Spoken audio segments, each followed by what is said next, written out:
What if your entire life changed in the blink of an eye because of a rock? Not just any rock, but a glowing green crystal buried beneath layers of dirt and time. One morning, in a forgotten corner of the world, a man stumbled upon a stone so rare, so massive, and so impossibly valuable that experts initially thought it was fake. He wasn't a geologist, a treasure hunter, or even particularly lucky. He was just digging. This isn't a legend. It's a real story, and it begins in the hills of Bahia, Brazil.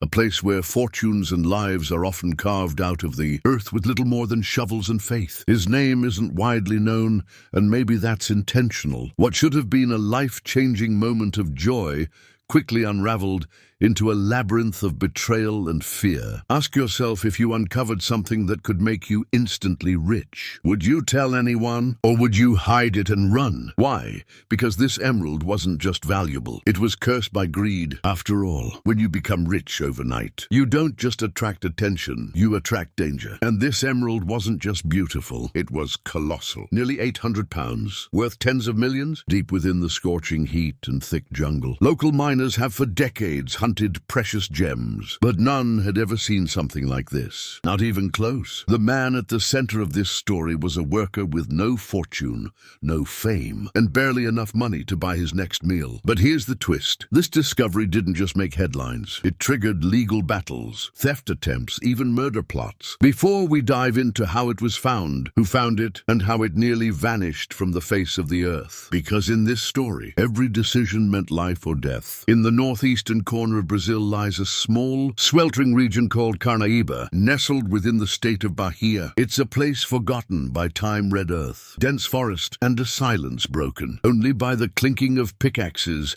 and the occasional rumble of thunderstorms. For generations, the people of Carnaíba have lived by one rule. If you want a better life, you dig for it. He worked alone that day, deep inside a narrow shaft, surrounded by walls that seemed to close in more each hour. The heat was suffocating. His water was running low, and yet he kept digging. Among the miners was a quiet, middle-aged man named Oliveira. He had no formal education, no fame, and no fancy tools. At first, he thought it was another shard of quartz. The mine was littered with them. Embedded in the stone wall was a formation the size of a microwave oven, jagged, deep green crystals radiating outward like frozen fire. It didn't look real. It looked like a movie prop. But as he cleared more earth away, he realized this was only the tip. The thing was enormous, but when he brushed away the dirt, his light caught something strange, a shimmer, a dark green glint, like wet glass beneath a veil of clay. Just a battered pick, a headlamp held together with tape, and an unwavering belief that something valuable might be hidden beneath the rock. He wasn't a professional prospector, just a man who refused to give up on a dream. Buried deep underground, Oliveira had been digging in a section of the Carnaíba, mine known for producing small emeralds. Nothing extraordinary, but enough to sell for a few dollars here and there. Then he hit something, not with a thud, but a clink, a resistance different from the usual rock. What emerged was unlike anything he had ever seen. Heart racing, Oliveira stepped back and stared at what he had found. A single thought echoed in his mind. This could change everything, but with that thought came another, what now? Because in the world of wildcat mining, news travels fast, and wealth attracts wolves. Extracting a stone that size wasn't simple. Oliveira didn't have machines or a crew, just his hands, some crude tools, and the understanding that every moment he stayed down there, someone could walk in and see what he'd found. It was heavier than he imagined, over 350 kilograms, nearly 800 pounds. Others believe he met with a buyer in secret. But what we do know is this: when he came back, he wasn't alone, but whispers began to spread. Something massive had been pulled from the Carnaíba mine. Something worth millions. Something the government and the black market would kill for. A group of quiet men arrived with him. They brought reinforced tarps, ropes, and a heavy-duty vehicle with no license plate. He couldn't lift it. He could barely move it. So he did what any desperate man would do.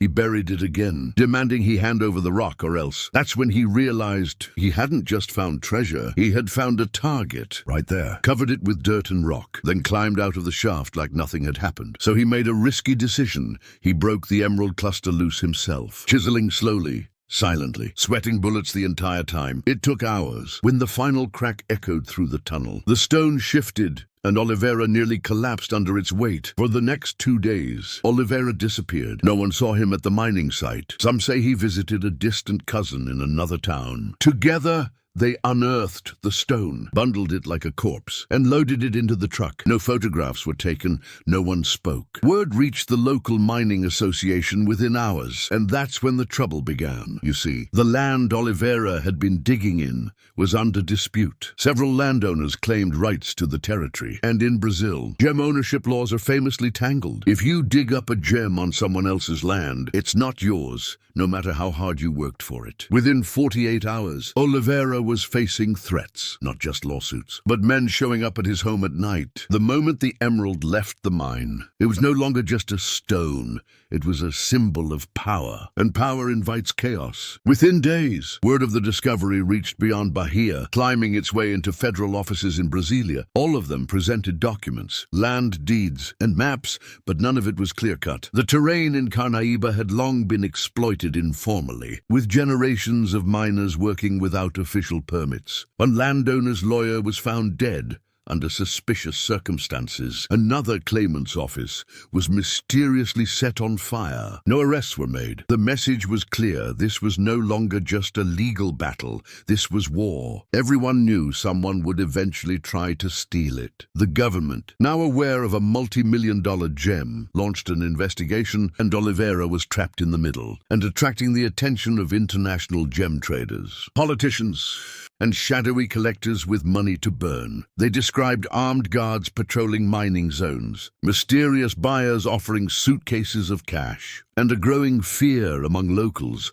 that something terrible was coming. 3 different landowners came forward, each claiming ownership of the patch of earth where Oliveira had been digging. He was forced to surrender the emerald to the police for safekeeping, while ownership was being determined, but from people who wouldn't hesitate to kill for a share of the prize. He moved constantly, staying with friends or sleeping in his car. The gem had made him rich on paper, but had stripped away his peace, his safety, even his identity. But safekeeping quickly turned into something else. The stone vanished from public view, stored in a secret location. Even Oliveira wasn't told where. Meanwhile, the legal claims ballooned. More than 10 lawsuits were filed. The gem had become evidence, currency, and leverage all at once. And while the courts tried to make sense of the mess, darker forces moved in. Reports surfaced of bribes being offered to local officials. Oliveira, once a poor man with dirt under his nails, now found himself hiding not just from lawyers. Journalists began to sniff around the story. A few brave enough to venture into Carnaíba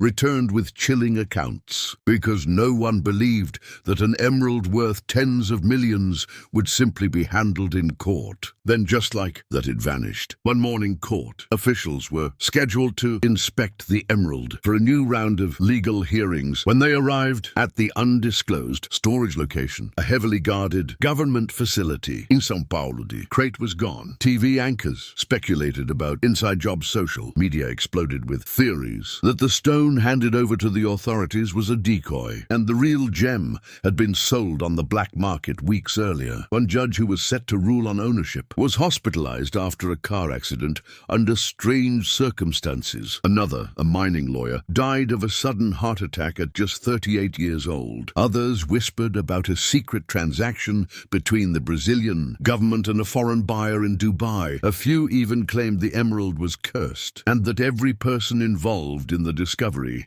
had suffered bizarre misfortunes or violent deaths. Was it stolen by a corrupt politician, smuggled out of the country, hidden by Oliveira himself? No one had answers, only questions, and every question came with a different, darker theory. Others say he lives quietly in a small coastal town under a new identity. One unverified photo surfaced online, a blurry image of a man resembling him, boarding a private plane in Panama, but nothing was confirmed. No forced entry, no security footage, no witnesses. One of the most valuable emeralds ever discovered had simply disappeared. The news broke like a thunderclap. Newspapers called it the vanishing emerald. Some believed it had never left Bahia. What we know is this: within 2 months of its disappearance, 5 people involved in the case had either resigned from their positions or vanished from public life. Meanwhile, Oliveira stopped appearing in public altogether. Some say he fled to Argentina. The emerald itself was never officially recovered. No photos, no trace. It became legend, a ghost stone. And just like that, something that could change the life of one man and the history of Brazilian gem mining was erased from the face of the earth. To understand how a gem like the Carnaíba emerald could disappear without a trace, you need to understand the world. It likely vanished into the shadow market of precious stones. It's a global network of buyers, smugglers, cartels, and collectors that operates in plain sight but beneath the law. Here, documents are forged, names are erased, and wealth changes hands in silence. Unlike gold or cash, an emerald can't be easily traced. There's no serial number, no blockchain. Once it's removed from its raw matrix and cut into smaller stones, it's nearly impossible to prove where it came from. And that's exactly what many experts believe happened to the Carnaíba emerald. It was quietly fractured, polished and scattered across the world like pieces of a shattered fortune. Only how much it's worth, or how fast it can disappear. In Brazil, certain airports are notorious for letting couriers pass unchecked, especially when the cargo is well hidden and the right palms have been greased. Even rogue state actors looking to fund covert operations without leaving paper trails. For them, a gem like the Carnaíba emerald is not just a treasure, it's a weapon of financial power, used to launder money, secure deals, or bribe officials in places where banking systems can't be trusted. Some of those fragments may already sit inside luxury rings in Tokyo, brooches in Paris, or necklaces sold at elite auctions in Geneva. No one would know, because when it comes to emeralds, provenance is more of a suggestion than a rule, especially when there are millions on the line. You'll never see it again. You'll only see what's left: the fear, the greed, the bodies. In interviews, former customs agents have described suitcases of raw gemstones crossing international borders with the help of bribed officials. The buyers are equally shadowy: billionaires with offshore accounts, private collectors obsessed with rare geological specimens.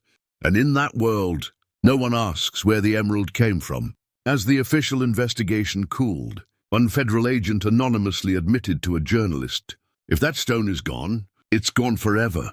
You'll never see it again. You'll only see what's left: the fear, the greed, the bodies." For centuries, emeralds have been symbols of power, love, and immortality. The Incas worshipped them. The Moguls killed for them. Once quiet and hopeful, he became paranoid, withdrawn, and suspicious of everyone around him. He reportedly stopped answering calls from his own family, convinced they would betray him. He refused to sleep in the same house 2 nights in a row. The stone had brought danger, not prosperity.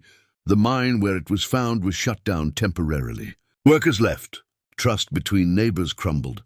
No one wanted to be the next to stumble upon a miracle and vanish because of it. One friend claimed he burned all his personal papers, saying, "I need to vanish before someone makes me disappear." But for Oliveira and the many lives that became entangled with that giant green stone, the emerald was not a blessing. In the months following the discovery, at least 3 attempted robberies were reported against individuals suspected of having information about the gem. In one case, a miner was abducted and beaten for hours before being released without explanation. He refused to ever speak about what happened again. It was a curse, a shining object that promised freedom, but delivered fear. Some believed they were owed a share. Others just wanted it for the thrill, the fame, the raw, hypnotic pull of holding something so rare. And when wealth appears suddenly in a poor region, the rules of community begin to collapse. People close to Oliveira described a man transformed, and he wasn't wrong. The emerald hadn't just sparked legal disputes or whispers of corruption. It had ignited a gold rush of greed. Everyone wanted a piece. Children in Carnaíba began drawing emeralds in the dirt. Local shops sold green crystal trinkets to tourists who heard the story. But beneath the surface, fear lingered. Perhaps the most tragic part? Oliveira may never have touched a single real dollar of the fortune.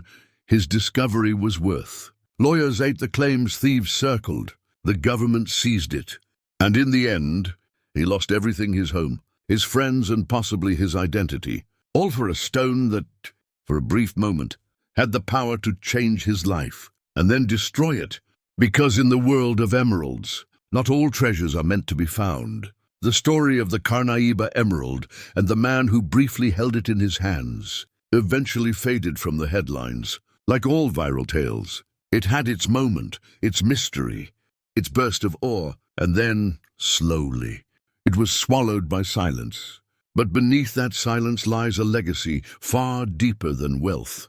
To this day, no one knows exactly where the emerald is. No one can say with full certainty where Oliveira is either, and maybe that's the point. Locals sometimes speak of it like a ghost, a legendary object that visited their town, stirred chaos and then vanished. Private collectors sometimes boast of having pieces of history without explaining what that history is. Could fragments of the Carnaíba emerald be circulating quietly in the hands of the ultra-rich, invisible to the world? That sometimes the greatest danger is not what lies beneath the surface, but what rises inside us when we think we've struck gold.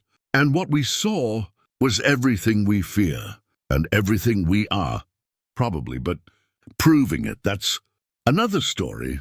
Some even claim to hear strange echoes in the mine at night, whispers, rumors, warnings. Some treasures were never meant to be, displayed in museums or worn on royal fingers. Some are meant to challenge the people who find them, to expose what we are really willing to do for riches we never expected. If he is alive, he may be the only man to have held a treasure that valuable and walked away with nothing but scars. He may also be the only man who truly understands what that emerald was. Not a gift from the earth, but a test. In Carnaíba, the earth continues to be mined. New stones are found, but nothing has ever come close to that emerald. International gem auctions still receive untraceable stones with a distinct Brazilian signature. And as for Oliveira, because maybe the real value of the emerald wasn't in its size or purity, but in the truth it revealed. In the end, the emerald didn't change the world. It simply held up a mirror to it.